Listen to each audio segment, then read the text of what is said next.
There was a blind girl who was filled with animosity and despised the world. She didn't have many friends, just a boyfriend who loved her deeply, like no one else.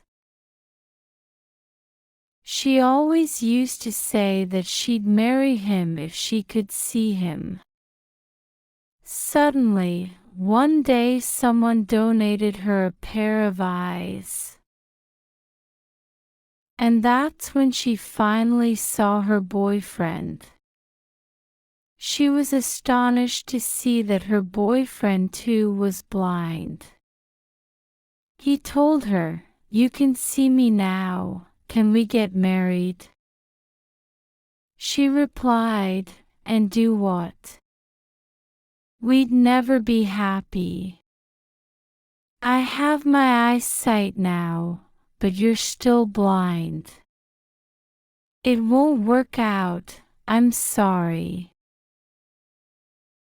With a tear in his eye and a smile on his face, he meekly said, "I understand.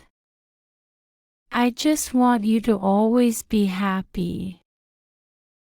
Take care of yourself and my eyes." Thank you for watching this video. For more such videos, do like, share, subscribe.